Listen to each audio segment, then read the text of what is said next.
Hello students, আমার চ্যানেলে তোমাদেরকে স্বাগত। শুরু করছি ক্লাস 11-এর ফার্স্ট সেমিস্টার ইতিহাস ক্লাস। যারা এবছর মাধ্যমিক পরীক্ষা দিয়ে ক্লাস 11-এ উঠেছো তাদেরকে অনেক অনেক আমার আন্তরিক শুভেচ্ছা ও ভালোবাসা। আর যারা আসন্ন রেজাল্ট করতে পারোনি, আমি বারবার বলছি হতাশ হয়েও না, নতুনভাবে শুরু করো। উচ্চ মাধ্যমিক পরীক্ষায় অর্থাৎ 11-12-এ দেখিয়ে দাও তোমার রেজাল্ট তুমি কি করতে পারো, ঠিক আছে? সুতরাং যা হয়েছে ভুলে যাও, নতুনভাবে শুরু করো, পড়াশোনা জোরদার করো। বারবার এক কথা বলবো, ঠিক আছে? তো দেখো, ক্লাস 11-এর সেমিস্টার 1 ইতিহাস প্রথম অধ্যায় যেটা আছে ইতিহাস চেতনা, আমি তোমাদেরকে কিন্তু বলেছিলাম যে আমি কিন্তু ইতিহাস সিলেবাস তোমাদেরকে দিয়ে দিয়েছি, দেখেছো। আর যারা দেখোনি তার ভিডিওটা দেখে নিও। এবার প্রথম অধ্যায় যেটা ইতিহাস চেতনা, এই অধ্যায় থেকে কিছু প্রশ্ন আমি তোমাদের সামনে রাখছি। পর্ব 1, পর্ব 2, পর্ব 3 এইভাবে আমি তোমাদেরকে করাবো, একসাথে পড়াবো না, ধাপে ধাপে করাবো, ঠিক আছে? সুতরাং অবশ্যই চ্যানেলটা সাবস্ক্রাইব করে রাখো, চ্যানেলে যারা নতুন আছো, আর পাশে থাকা বেল আইকন প্রেস করে রাখো, আর একটু বন্ধুদের কাছে শেয়ার করে দাও। তোমার যেসব বন্ধুরা ইতিহাস নিয়ে পড়ছে তাদের কাছে অবশ্যই ভিডিওটা বেশি করে শেয়ার করো, যাতে আমার ভিডিও তাদের কাছেও পৌঁছে যায়, ঠিক আছে? তো চলো শুরু করে দিই। ক্লাস 11 সেমিস্টার 1 ইতিহাস, আজ থেকে নতুন অধ্যায়, নতুন যুদ্ধ তোমাদের শুরু হবে। 40-এ 40 পেতে হবে, এই মানসিকতা নিয়ে পড়ো। 40টা এমসিকিউ, এবং এই এমসিকিউ শুধুমাত্র এমসিকিউ নয়, শুধু এমসিকিউ, শূন্যস্থান পূরণ এমসিকিউ, স্তম্ভ মেলাও এমসিকিউ, বিবৃতি এমসিকিউ, সত্য মিথ্যা এমসিকিউ, এগুলো কিন্তু তোমাদের জন্য রয়েছে। সুতরাং পড়াশোনা জোরদার করতে হবে, ঠিক আছে? সিলেবাস খুঁটিয়ে পড়তে হবে, আর আমি এই প্রশ্নগুলো কিন্তু তোমাদের সিলেবাস খুঁটিয়ে করেছি। সুতরাং অবশ্যই প্রথম থেকে শেষ পর্যন্ত দেখবে, একটু স্কিপ করবে না। দেখো শুরু করি প্রথম অধ্যায় ইতিহাস চেতনা, পর্ব 1। প্রথম প্রশ্ন বলছে, দেখো, হিস্তর শব্দের অর্থ কি? উত্তর হবে অতীত সম্পর্কে জ্ঞান। 2 নম্বর প্রশ্ন, হিস্তর কি ধরনের শব্দ? লাতিন শব্দ। 3 নম্বর প্রশ্ন, হিস্টোরিয়া কথার অর্থ কি? উত্তর হবে অনুসন্ধান দ্বারা অতীত সম্পর্কে জ্ঞান লাভ করা। 4 নম্বর প্রশ্ন, হিস্টোরিয়া কি ধরনের শব্দ? উত্তর হবে গ্রিক শব্দ। 5 নম্বর প্রশ্ন, দেখো, সর্বপ্রথম তথ্য নির্ভর ও বিবরণমূলক ইতিহাস চর্চা কে শুরু করেন? উত্তর হবে হেরোডোটাস। 6 নম্বর প্রশ্ন, হিস্টোরিস গ্রন্থটি কার লেখা?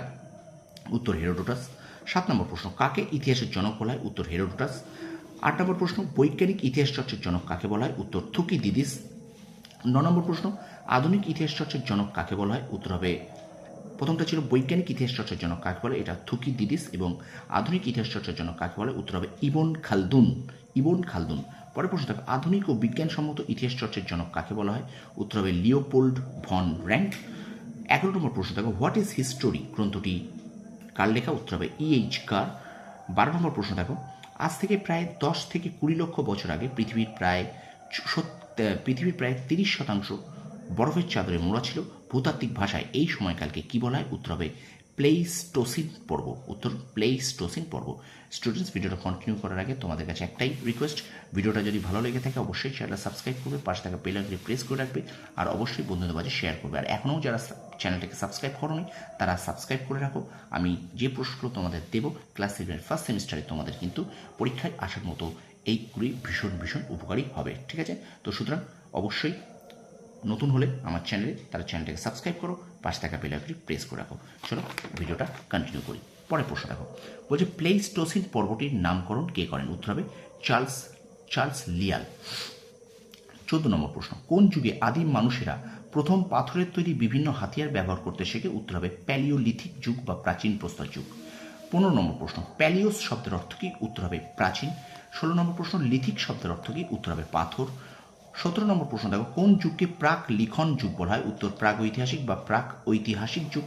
18 নম্বর প্রশ্ন, কোন যুগকে সভ্যতার উষাকাল বলা হয়? উত্তর প্রাগ ঐতিহাসিক যুগ।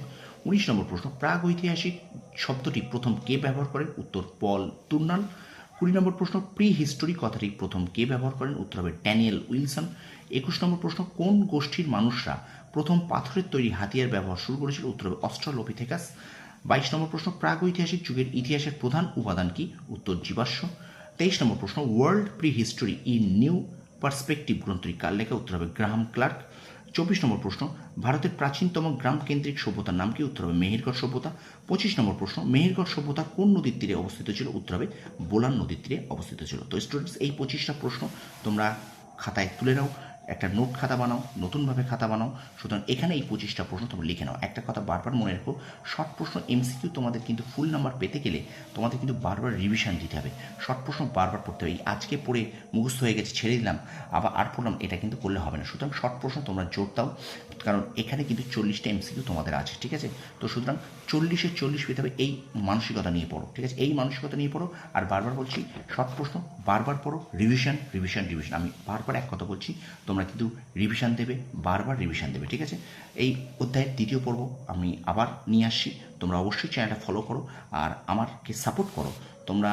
তোমাদের জন্য ক্লাস 11-এর ফার্স্ট সেমিস্টারে ইতিহাস, ভূগোল এবং রাষ্ট্রবিজ্ঞানের ক্লাস আমি কিন্তু তোমাদের জন্য নিয়ে আসবো। আগে আমি কিন্তু এপ্রিল মাস থেকে শুরু করে দিয়েছিলাম, তোমরা ভিডিওগুলো যারা দেখছো তারা নিশ্চয়ই জানো। তো আমি আবার একটু নতুন করে ইতিহাসটা শুরু করলাম, যারা পুরনো তারাও একটু দেখে নাও, তারা একটু ঝালাই করে নাও, ঠিক আছে? আর একটা কথা বলবো, শর্ট প্রশ্ন কোনো সাজেশন হিসেবে করতে যাবে না। শর্ট প্রশ্ন সাজেশন যদি করতে চাও তাহলে কিন্তু ভীষণ ভীষণ বিপদে পড়বে তোমরা নিজেই, ঠিক আছে?